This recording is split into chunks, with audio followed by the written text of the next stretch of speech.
Hello, my name's Cruz, and a game that incorporates a lot of the things I'll be talking about here today is called Devil May Cry 5. I really enjoy this game. I think you should go check it out after this. So, what I want to talk about here today is to explain to you all why people might find action combat video games fun.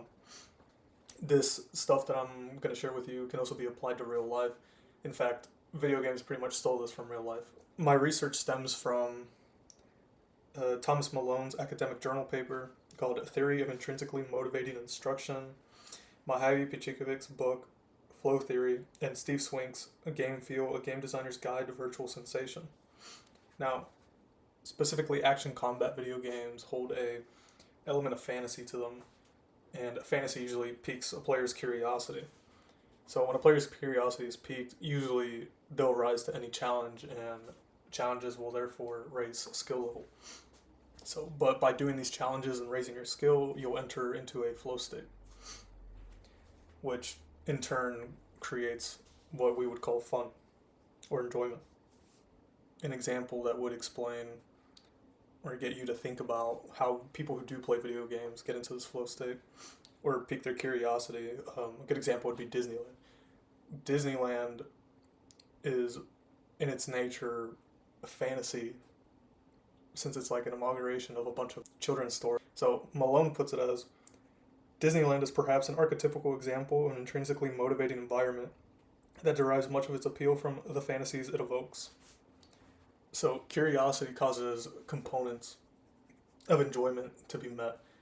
So there are 7 components of enjoyment, and these 7, as listed by Picikovic's, task was a reasonable chance of completion, clear goals, immediate feedback, deep but effortless involvement that removes from awareness the frustrations and worries of everyday life, sense of control over our actions, no concern for the self, and alteration of the concept of time. Now, these 7 components I've realized are in most modern game designs. For most games that have come out recently, they usually incorporate most of these, if not fulfill all of them. As you'll be able to see on the screen right now, it's a study made by Malone, I believe, and as you can see, goals and scorekeeping scored the highest in average preference for games. Now, as previously stated, clear goals is one of the components for enjoyment, and people are saying that goals, scorekeeping, which scorekeeping is usually like a semi-goal, has the highest average preference.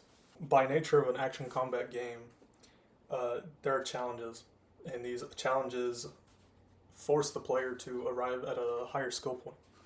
So to reach a higher skill point, you have to enter a flow state to be able to progress or get learning, because you won't learn or get better within like 5 minutes, let's say. You'll have to lose your sense of time, invest a bunch of hours.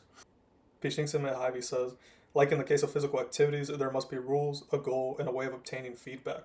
Now he's referring to the mind, and that's why he says like in the case of physical activities, because when you play sports, people who train to play sports, this also creates a flow state, essentially when, I guess the saying, when your head is in the game. I hear that more in sports than I do actually for people who play video games. So it's essentially the same thing. This is why you're able to enter the flow state for tasks like tasks that you would do at work or at home. An example of this from Malone. For example, in a mathematical system, once a student learns the axioms and transformation rules, he or she can, in principle, deduce all sorts of theorems independently. Now, the same can be said for combos in action combat games.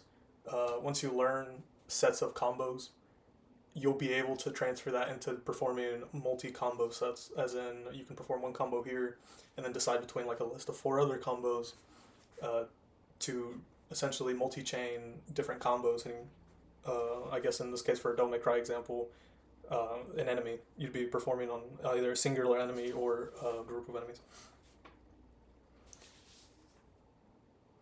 Another thing that games add for flow state is responsiveness, and the responsiveness portion also appeals to one of the components from Picikovic's 7 components of enjoyment: sense of control over our actions.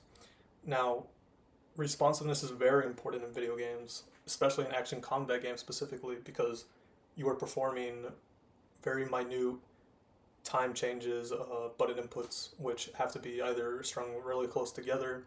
If you're off by maybe like 2 milliseconds, it will end the combo, the animation ends, and you will have to restart the combo because it won't be continuable anymore. So, as you'll be able to see on the screen, from Steve Swink's book, they're visually graphed of what responsiveness looks like in a video game. And in this next image here, also by Steve Swink, it's the opposite. So these are unresponsive, visually graphed, unresponsive charts. Unresponsiveness will take you out of flow state almost instantaneously, especially if something is responsive and then you go to something that is unresponsive. This will practically kill the mood and throw the player off completely. If the game is just unresponsive in general, this might make the player not even want to play the game anymore. So responsiveness is very important for flow state because one of the key factors is your sense of control, and the sense of control is very important for you not realizing that you're even in flow state. So in review, elements of fantasy pique your curiosity. Curiosity by then causes you to do challenges and raise your skill. By nature of an action combat game, challenges and skills are always in the game, and to arise to them, you will have to enter flow state. So in essence, action combat video games in itself being an element of fantasy will technically always pique the curiosity of the player, and if the curiosity is piqued high enough to where they want to challenge themselves and raise their skill level to meet the challenges ahead of them, they will have to enter into a flow state, making the game perceived by the player more fun. And that is all I have to share for today. Thank you for listening.